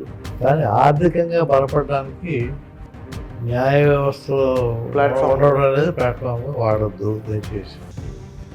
ఎందుకంటే నీ ప్రతి చర్య కొంతమంది మనుషుల్ని లేకపోతే కొన్ని కుటుంబాలని కొన్నిసార్లు కొన్ని వేల మంది లక్షల మందిని కూడా ఇంపాక్ట్ చేసేటువంటి చర్యలు అవుతాయి. వాళ్ళ హైకోర్టులో నేను ఇచ్చే తీర్పు ఆంధ్రప్రదేశ్ రాష్ట్రంలో ఉన్న 5 కోట్ల మందికి వర్తిస్తుంది. మళ్ళీ అది ఇంకో జడ్జి గారు దాన్ని రివోక్ చేస్తే తప్ప, సెటిసైడ్ చేస్తే తప్ప, నాకన్నా ఎక్కువ స్ట్రెంత్ అంటే 2-3 జడ్జీలు కూర్చుని నా తీర్పును క్యాన్సిల్ చేస్తే తప్ప నేను ఇచ్చిన ప్రతి తీర్పు 5 కోట్ల మందికి బైండింగ్. అంటే నువ్వు వాళ్ళ ఏం చేస్తున్నావు, వాళ్ళ బతికేటి చేస్తున్నావు, చచ్చేటి చేస్తున్నావు అనేది మన మనసులో ఉండాలి.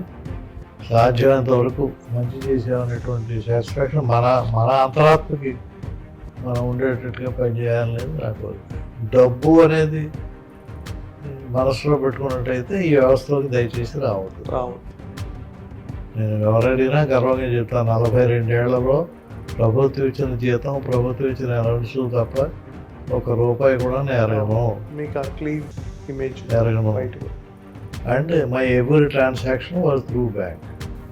ఆ సాటిస్ఫాక్షన్ లేకపోతే ఇప్పుడు మనం ఇచ్చిన తీర్పులు ఎవరో సూసైడ్ చేస్తున్నారు కూడా పాపం ఎవరిదో కుటుంబం నాశనం పాపం. అంటే ఒక్కొక్కసారి నేను చెప్పాను, సాంకేతికత వల్ల న్యాయం కాదని తెలిసినా మేమేం చేయలేకపోవచ్చు. మనం చట్టం ప్రకారం అది వ్యవస్థ ఒక పర్టికులర్ సిచ్యువేషన్కి అప్లై అవ్వడంలో జరిగే లోటు మన చేతిలో ఏముండకపోవచ్చు.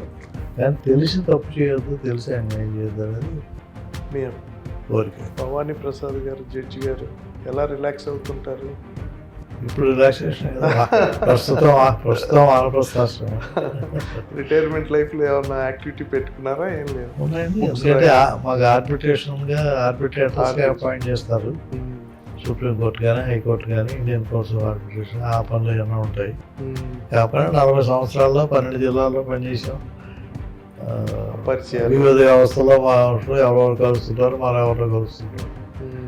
సమయం ఖాళీగా ఉందనే సమస్య. మీ అనుభవాన్ని, మీ విజ్డమ్ని పంచుతున్నారా ఇట్లా? మిత్రులు ఎవరైనా కూర్చోండి తెలుసుకుంటాను. అయినా ఎవరైనా గుర్తుపెట్టుకోవాల్సిన ఒకటే, మహాత్మా గాంధీ గారు చెప్పింది, my life is my message. Correct. ఇప్పుడు నేను చాలా ఆనెస్ట్ అని నేను చెప్పుకుంటే కాదు కదా, నేను ఆనెస్ట్ కాదో జనం తెలుసు. డిపార్ట్మెంట్లో జనం చెప్తారు, నేను పనిచేసిన ఊళ్ళో చెప్తారు కదా, రహస్యమే కాదు. లేకపోతే నేను కష్టపడి రాసానా, జడ్జిమెంట్లు లేదా అనేది నా దగ్గర ప్రాక్టీస్ చేసిన ఏ ప్లేయర్ గారు అడిగినా చెప్తారు. చాలా ఒకటే యువతకి నా కోరిక ఏంటంటే బాధ్యత, సమాజం పట్ల బాధ్యత మర్చిపోవద్దు. న్యాయ వ్యవస్థలోకి వచ్చినా ఏ వ్యవస్థలోకి వచ్చినా బాధ్యత మర్చిపోవద్దు. మేము ఆంధ్ర యూనివర్సిటీలో చదువుకుంటున్నప్పుడు కీర్తిశేషులు అవిరాల్ గోపాలకృష్ణయ్య గారిని ఒకసారి అదే మా ఫంక్షన్కి వార్షికోత్సవాలకి ముఖ్య అతిథిగా పిలిచాం ఒకరోజు. ఆయన చెప్పారు, మేము చీకట్లో పుట్టాం, వెలుగులో చనిపోతున్నాం. బ్రిటిష్ ఇండియాలో బానిస దేశంలో పుట్టారు వాళ్ళు, ఇండిపెండెంట్ ఇండియాలో చనిపోతున్నాం. మీరు స్వతంత్రులుగా పుట్టారు, బానిసలుగా చచ్చిపోతారు. ఎప్పుడు సామాజిక బాధ్యత మీరు మర్చిపోయినప్పుడు ఇట్లా అవుతుంది. చాలా గొప్ప మళ్ళీ బానిస రావడానికి ఎక్కువ టైం పట్టదు. అట్లా చేయకండి. సమాజం పట్ల మీ బాధ్యత గుర్తుంచుకోండి. యూనివర్సిటీ నుంచి మీరు బయటికి వెళ్ళిన తర్వాత ప్రతి క్షణం కూడా కుటుంబానికి బాధ్యత, సమాజానికి బాధ్యత గుర్తుపెట్టుకోండి అని చెప్పారు ఆయన. ఆ మాట ఇప్పటికీ గుర్తు. యువతరానికి ఒకటే కోరేది, నైతిక ప్రవర్తనలో భారతదేశానికి ఉన్న చరిత్రను నిలబెట్టుకోండి. విజ్ఞానంలో ప్రపంచంలో ఎక్కడ జ్ఞానం అనేది లేని రోజుల్లో వాళ్ళ ప్రధానమంత్రి మోడీ గారు ఇప్పుడు విశ్వగురువుగా భారతదేశం ఉంది. మళ్ళీ ఆ స్థితి రావడానికి మీరు తోడ్పడండి. కుటుంబ వ్యవస్థని చిన్నాభిన్నం చేసుకోవద్దు, కాపాడుకోండి. తల్లిదండ్రుల్ని, పెద్దల్ని అందరినీ కూడా జాగ్రత్తగా చూసుకోండి. కుటుంబ వ్యవస్థ మాత్రమే వాళ్ళ భారతదేశానికి బలం, స్ట్రెంగ్త్. పశ్చిమ దేశాలకి మనకి తేడా ఏంటంటే ఆ కుటుంబం, ఆప్యాయత, ప్రేమలు, స్నేహాలు. ఊళ్ళో వాళ్ళంతా ఒక కలిసి ఉండడం, ఒక సామాజిక వర్గానికి చెందిన వాళ్ళంతా కలిసి ఉండడం. ఈ కలిసి ఉండడాలు ఇంకోటి వ్యతిరేకంగా కాదు, ఎవరికి వాళ్ళు సహాయం చేసుకోవడానికి అందరూ ఒక మాట ఉండడం అనేటువంటిది మనం అలవాటు చేసుకోవాలి. ఇవాళ సామాజికంగా కొన్ని వినకూడని మాటలు సంభాషణల్లో, రాజకీయాల్లో వాటిలో ఉంటుంటే అటువంటివి వాడకుండా సభ్యత, సంస్కారంతో భారతీయ సాంప్రదాయాలు నిలబెట్టుకోవడం మాత్రమే యువజనానికి నా కోరిక. చాలా బాగా చెప్పారండి. మీ అనుభవాలు, మీ జీవితం నేపథ్యం, చిన్నప్పటి నుంచి ఎలా ఉంది, మీ నాలెడ్జ్, చాలా కృతజ్ఞతలు. ఈరోజు జస్టిస్ కిరణ్ భవానీ ప్రసాద్ గారి వారి జీవిత అనుభవాల్ని క్లుప్తంగా విత్ ఇన్ ద టైం కొంత షేర్ చేసుకొని తెలిసి తెలియని మాటల్లో ఏదైనా తప్పుడు ఉంటే క్షమించండి. చాలా ఉందాగా నా మనసుకు వచ్చిన కరెక్ట్గా చెప్పారు. చాలా సంతోషం, చాలా థ్యాంక్ యూ. మా బర్డ్ టాక్స్కి వచ్చి మీ అభిప్రాయాల్ని, మీ అనుభవాల్ని పంచుకున్నందుకు, నా అనుభవాలు నలుగురితో పంచుకోవడానికి అవకాశం ఇచ్చినందుకు మీకు థ్యాంక్స్. ఎందుకంటే న్యాయమూర్తిగా నేను ప్రతి సమావేశంలో మాకు మాట్లాడే అవకాశం ఉండదు, వినే అవకాశం. సంతోషం. నమస్తే. Thank you.